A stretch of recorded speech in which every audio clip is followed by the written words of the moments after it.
Welcome everyone to the Winning Brand Podcast. I'm Chasey McGee, your host. Thank you for following the winning movement.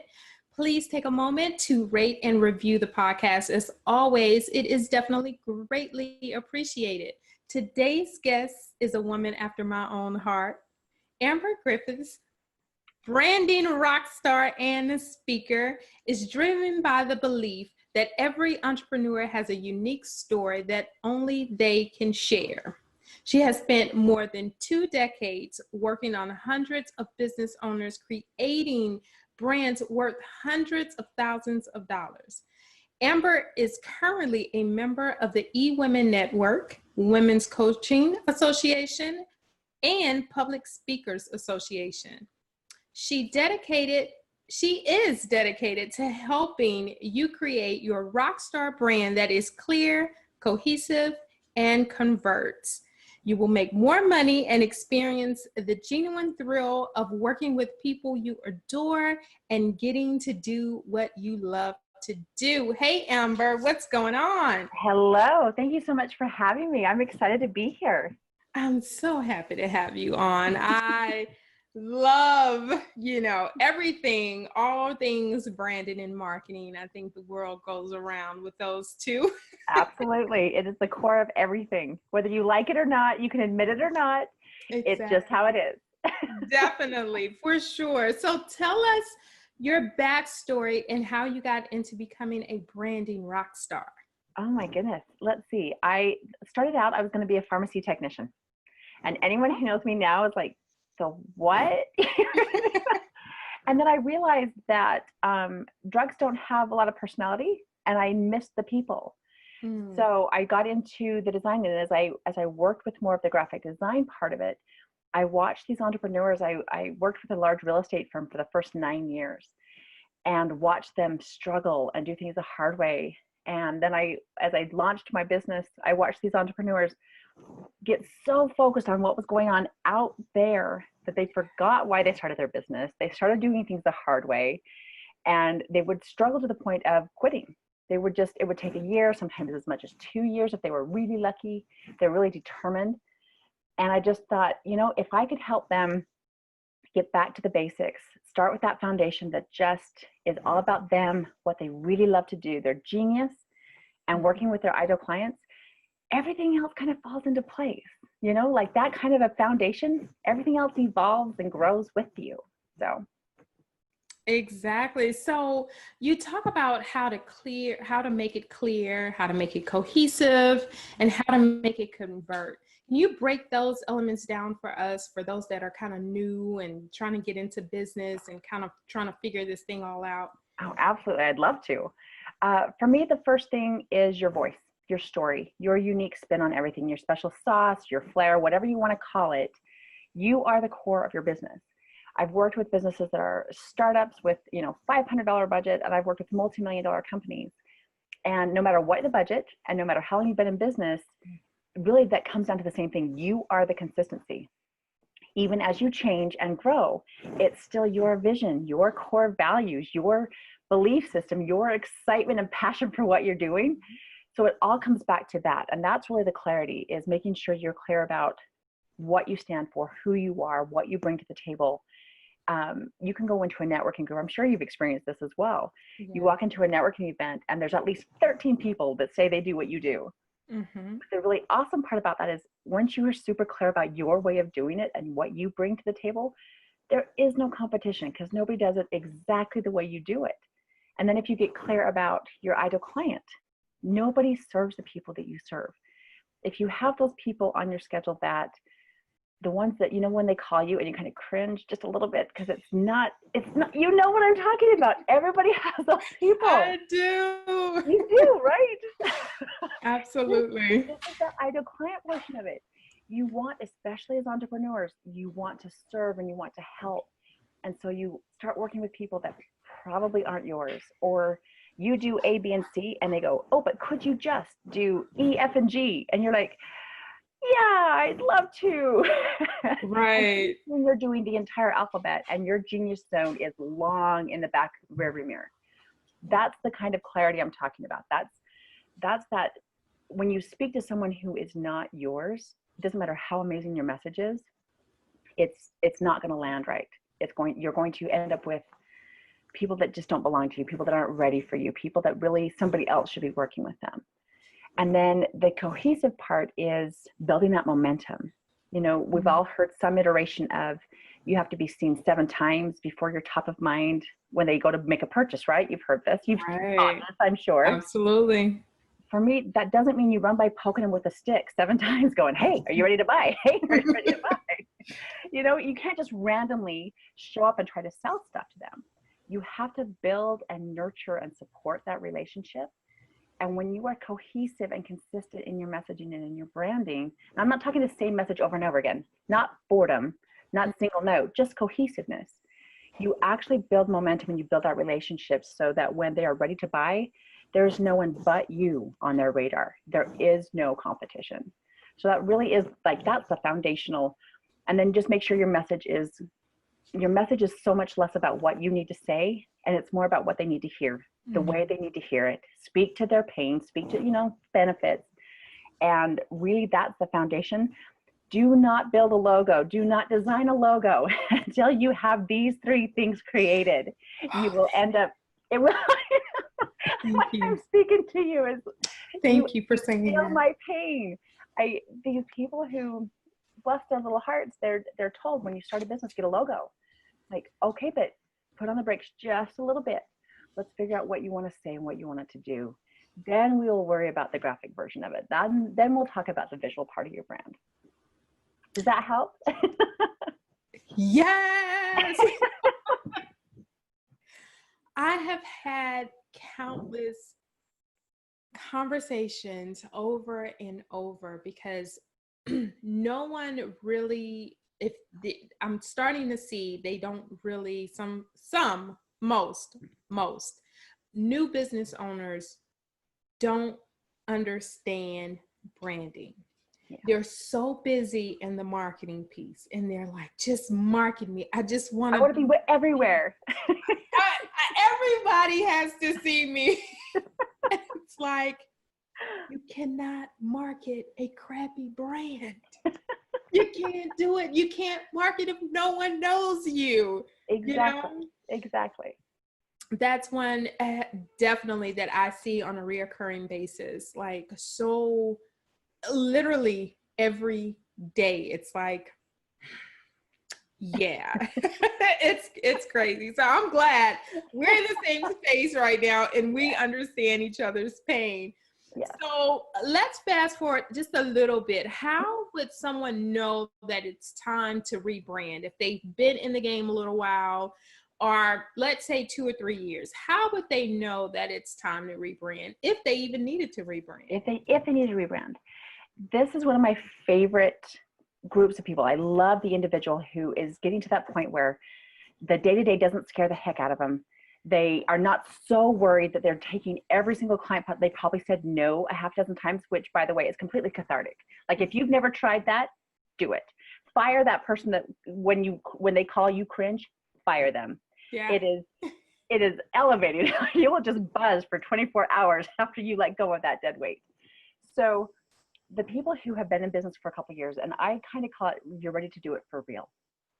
You're done collecting your brand as you can afford it, as there's a need for it, and you're ready to really create it.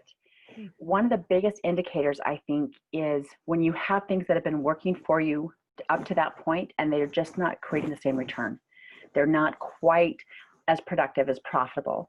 If there's something in your marketing and in your brand that when you think about doing it, you're like, oh, I would just rather eat a bug than go do that newsletter. Right. That's kind of a good indicator that it's time to just step it up. If you start handing out, whether that's your social posts, your business card brochure, if you're at a trade show and you have spiffs, if there's things that you realize you're starting to hesitate as you hand it to a person, or if you are apologizing for it, oh my goodness, I was handed a business card the other day and they're like, so sorry, this is, I went, oh, for the love of, can we just fix this, please? Like, it's a business card. This isn't even hard. But again, they get busy doing that every single day thing and they just don't think about it. So I would say that if there's slight hesitation, if they are not, if their schedule is not full of people they love to work with, they're attracting the wrong person. They are deliberately, with their message, attracting and calling in the wrong people. And that's when it's time to just, let's revisit this. Let's make sure we're using the right words, make sure that they still are excited about it. Like if somebody says, what do you do? And there's a sigh first, we should rebrand. We should rebrand. You should still be making this face all the time about your business. Right. Otherwise, there's a disconnect somewhere. I love that. I love the way you you put that. If you aren't in that excited space all the time, people, it's time to rebrand. Yeah. So you heard it. Okay. So what are some common mistakes that new and older businesses make? It is the biggest one. And again, it doesn't matter how long you've been in business. I'm going to go with distraction. And when I say distraction, I mean jumping into marketing things that you can afford, but you haven't asked the questions like, is my ideal client at the other end of it? What do I actually want to create out of this? What do I want them to do? But you know that you can afford it, so you check yes. Distraction as in other people in your industry are doing these three things. So suddenly you're doing those three things. You don't know why, other than somebody you deem as your competition is doing those three things. That's a distraction. Getting stuck in the things you like to do, but you don't love to do. That's probably the number one killer of passion, of vision. I call that, like, that's your soul sucking activities. It's when you have lost some of that excitement, it's rarely because you're doing things you hate to do, because you won't keep doing that, right? That's not something you do every single day. You don't schedule stuff you absolutely abhor. You schedule things that are okay. You schedule things that are fine. And I'm like, that's $20 the hard way. Could we stop doing that, please? Exactly. That will absolutely diminish everything in your business. It just weights you down. Instead of staying in your zone of genius, that stuff that you could do in your sleep, you would do it for free if your business didn't depend on it. Like, that's where you should be spending most of your time. That will keep you moving forward. That will keep you successful. That's how your brand grows. Like, your brand's never done, right? It's a verb. It's always moving with you. It's growing with you. Always. These are activities you do all the time. So when you start getting distracted from what your vision is and that change you said you wanted to affect in the world, that distraction, it doesn't matter how big you are, what you're doing, it will make you stagnate. Absolutely. It definitely will. So let me ask you this, because you brought up a very good point and you made me think of something. What do you think about these business owners that are, because I call this personally brand confusion. So you have an entrepreneur that is in one thing and they're great at it. And say they are, I don't know, they have a restaurant. Just throwing that out there. Okay, good. And all of a sudden they're like, you know what? I had an epiphany. I want to be a speaker. They're not speaking about restaurants. They're just speaking on other things. Okay. And then they're like, oh my God, you know what? I am a great pianist. I'm going to do that as well. What do you think about those entrepreneurs? You call that brand confusion? Is that what you call it? That's an understatement, sweetie. Oh, I see it every day. So what would you say to those entrepreneurs? That sounds like one of those where I don't know if I should slap you or hug you. Like, but you need some physical contact to just wake you up. What I would say is I would go back to the basics. Because for me, if you are going to do something in business, if you are going to brand, if you are going to invest time, money, energy, any of your resources into a brand, it has to bring you the biggest bang for your buck. And for me, that's not just money. For me, that is anything that takes you back to that genuine thrill of getting paid to do what you love to do and work with people you adore. So I would say, let's go back to the basics. Let's start with your core values. Let's see what's important to you. Like, what is it that's drawing to you to playing the piano and being a speaker, when really what you're good at, like, is that actually your joy? Because especially since those are so, I would almost say that's less dangerous than somebody who, like when I started my business, I'm like, I'm a graphic designer. I will do print. Ooh, I could do web design. Ooh, I could be web developer. Ooh, I could do that. And because they're so closely related, it was very easy to get dragged down that rabbit hole. Right. So if they're going to try these, and whether it's all the same or completely disparate, I would say go back to what brings you the most money and the most joy. What is really lights you up? What makes you feel like you are standing on center stage in the spotlight going, heck yeah, let's do this. Let's rock. Let's have this great time. And oh, by the way, there's a lot of money coming in from it. If that is not being a piano player, stop it. That's a great hobby. Stop pretending like that's a business. If it is not speaking, stop it. Quit pretending like that's your business. And maybe it is. And maybe the reason you just can't let go of whatever. What was plan A? What was a restaurant? Maybe they're just not ready to let go of that. And then that's part of, as you walk through that process of your core goals and what do you want to do in the world? How do you want people to remember you? What kind of a legacy do you want to leave? That can help separate the distractions from the genuine opportunities. That's how Very well said.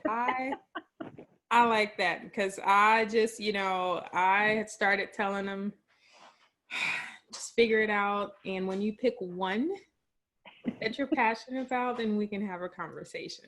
Because, being all over the place, it's hard for people to take you seriously. They don't know exactly what it is that you do, what you want to do. And then they're thinking, this is the right thing to do. But you cannot, no matter, multitasking is, we can't. It's not. It's scientifically proven you actually can't do that. You cannot ever. So when people say that they can, it's like, it drives me nuts. Like, oh, you're delusional too. This is awesome. Yes. Thank you. So it just drives me crazy, because I'm like, you cannot give everything into, this brand and pour all of you and your passion into it if you're divided. You're one person divided in 9 ways. Well, think of it like this. Just tell them, say, if you want to go to a podiatrist, for example, if you have a special foot thing and you need a specialist and a doctor, do you want him to be out, I don't know, slopping the horses and the pigs on his side time? Like, that's what he does on Tuesdays, but he does foot surgery on Wednesdays. Like, that's not who I would trust my health with. Like, when I want a specialist, I want somebody who specializes in that, loves it more than I do, cares about the outcome more than I do. And that's what I want him spending all of his time on, all of his attention. And again, it's not because it's boring. I want you to just pick something. How can you be the authority at 5 different things? There's so many people out there, and there's so many opportunities and so many options for social media, content management or branding or design or coaching. There's so many options available. You have to pick the thing where you can stand out as the best. Otherwise, you really are going to get lost in, your restaurateur, speaker, piano players. Yes, you. Oh, that's sad. They need. Yeah. Gonna be okay. Let them go. You're going to be fine. Yeah. Wow. So what are some ways that we can test the waters to see if people are responsive to our brand message if we're not really sure? I love that you put it that way. One of those things, again, because branding isn't ever done, I have watched people sit, and whether it's design or branding, it's scooch it to the left and make that blue a little darker, and they will sit and mess with it and fiddle with it until it's way too late, until everybody's lost their love of it. Mm-hmm. So I love that you talk about testing it. That's why I tell people, I'm like, don't question it, test it. So put it out there. One of the things I love to tell people is, first of all, write it down and say it out loud, like to yourself, in the bathroom, in the mirror, whatever. If it's a message, say it out loud. Send it to 3 or 4 different people and say, you're not going to hurt my feelings. Give me your genuine, what do you get from this? And not like, do you like it or would you buy it? Do they actually understand what you're trying to say? Because that goes back to that clarity piece. Like, I watch these people and they use such inside lingo, and they don't mean to, but they have that expert syndrome where when you know something so well for so long, you forget that other people don't. Mm-hmm. They don't know what you know. They don't speak the way you speak. And so what is inside lingo to them is not inside lingo to you. Right. You're like, no, that's how everybody talks. It's not how everyone talks. Mm-hmm. So I would collect 3, 4 people who you absolutely trust that are going to kick your butt if it's wrong. Not ones that are going to go smoke, but ones that are honestly going to go, that's not what you think it means. You keep using that word. That's not the right word.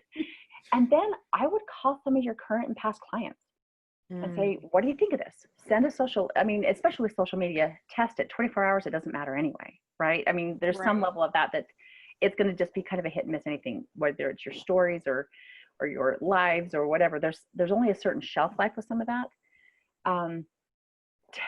Make sure the biggest way to do it is to make sure your ideal clients at the other end of it. That's going to be your biggest chance of success and the biggest chance of really getting the response you want. There's another way. Make sure you're clear about what you want it to do. You know, people who are doing these Facebook Lives are like, I'm going to make $1 million. I'm like, oh, no, that's not a thing. I mean, chances are your one Facebook Live, unless your millionaire clients are on Facebook all the time, chances are that one thing is not going to make you $1 million.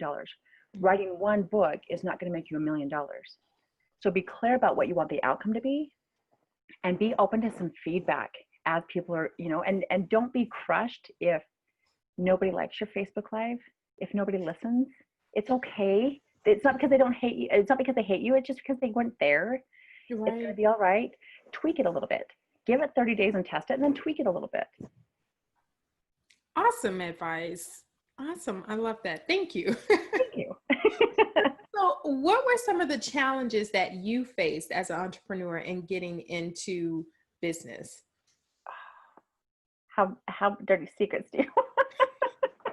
Just give us a couple. You know, I think one of my biggest challenges, and it's part of why I started with the rockstar thing, because for me, rockstar means no apologies, no disclaimers, no caveats. It's 100% of who you are. Mm-hmm. You plant your feet firmly and you claim that space as yours, right? Like, I'm here, you're here, let's rock. I had built brands for real estate agents for 9 years. I'm like, I know how to do this. So when I jumped to start my brand, I'm like, I got this. I know how to network. I know how to brand. I have this.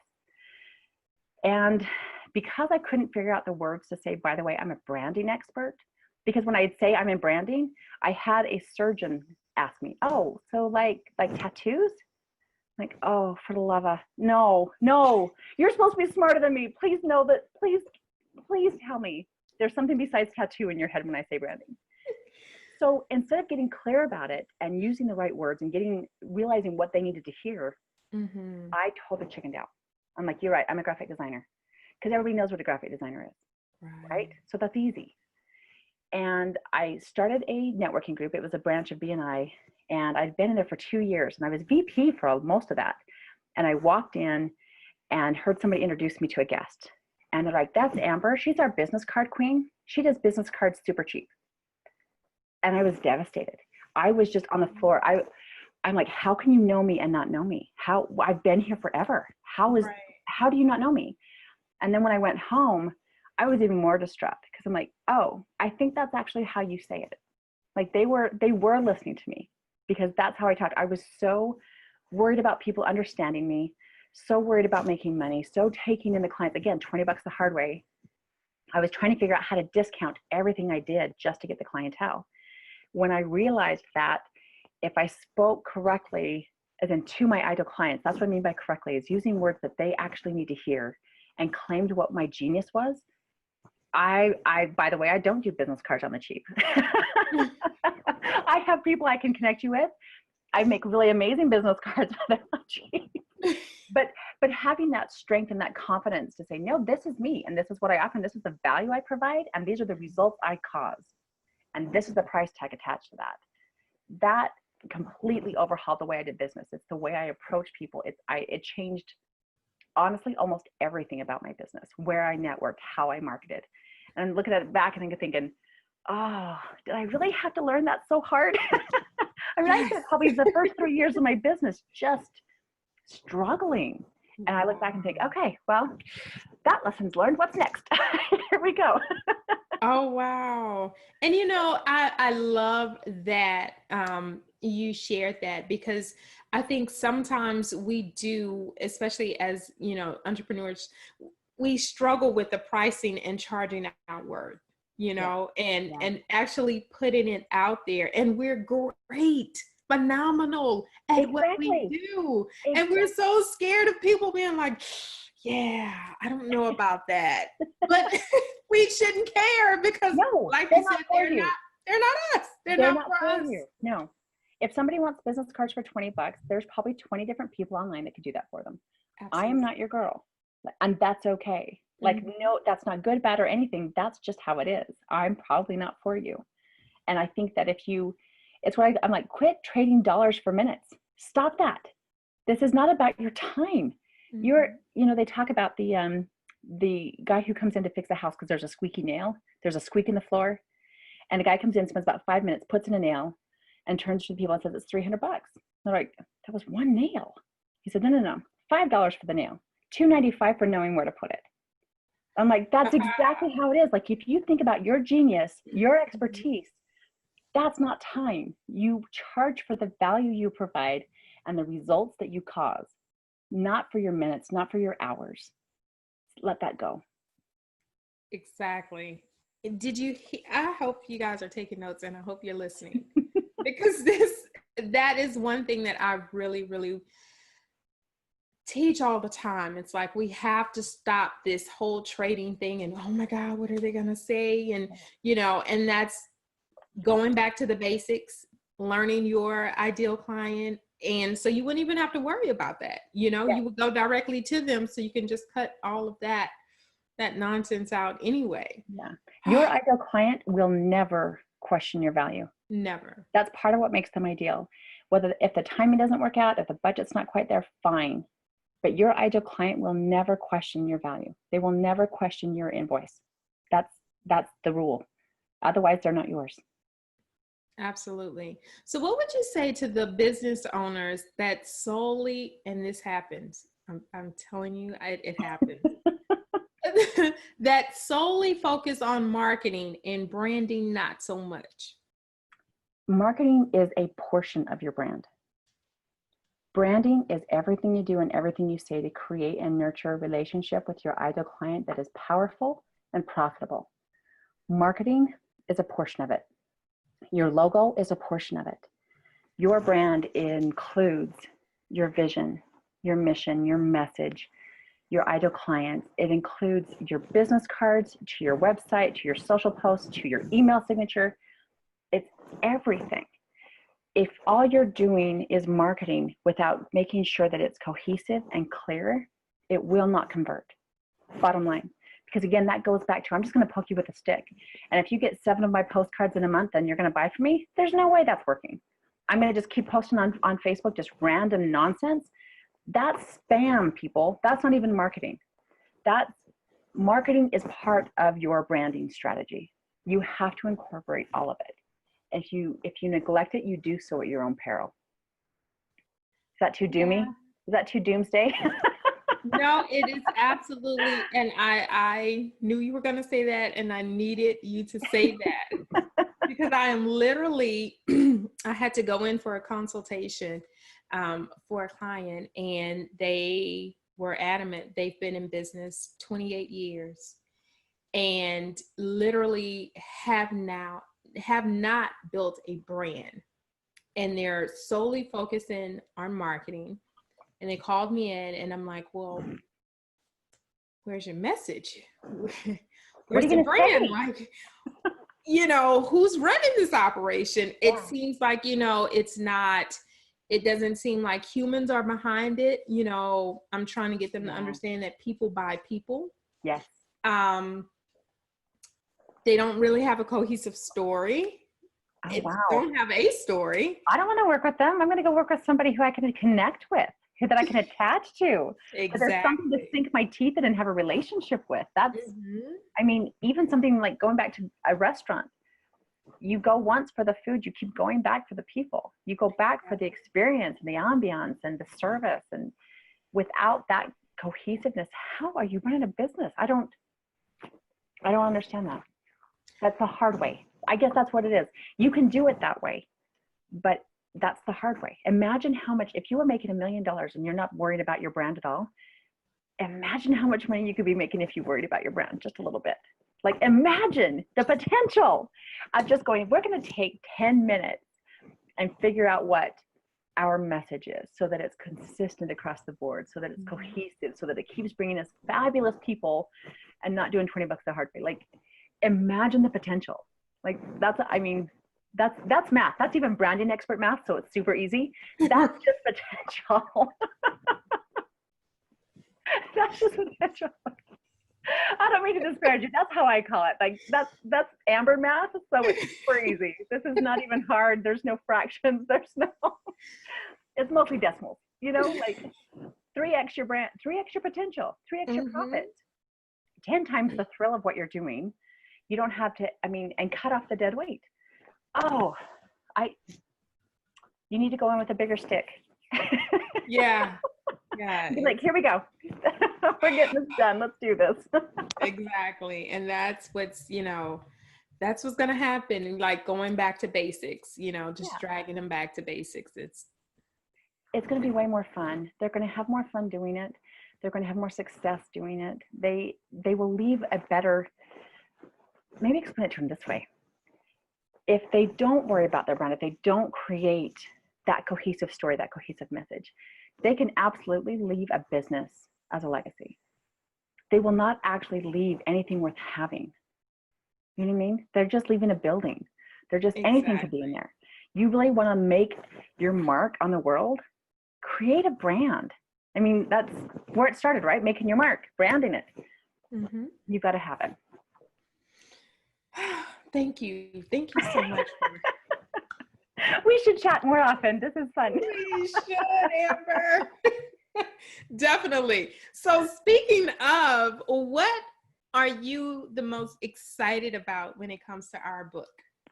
Oh, wow. The collaboration of all that expertise, that collective genius in one spot. Wow. Like, I look at that lineup and I'm like, no false modesty. I'm really good at what I do. Like, I've been doing it for 20 years. I should be really good at what I do. And I look at everyone else in that book and think, oh, I'm not worthy. To have 15 women come together and say, this is how you can make it work. Skip all that. Don't take 3 years saying the wrong thing and being the chicken about it. Learn from our lessons. Make money. It's easy. It's okay. You can do this.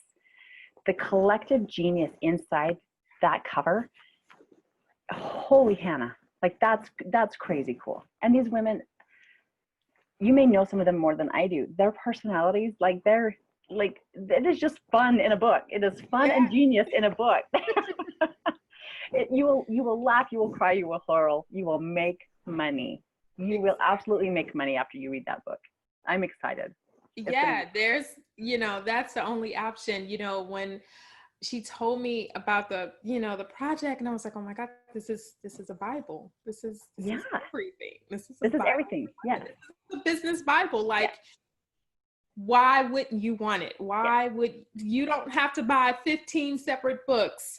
You don't have to hire 15 separate coaches. You don't. You can get us all in one book. All in one book, all in one place. And I'm looking at that going, where the hell was that 11 years ago when I started my business? Right?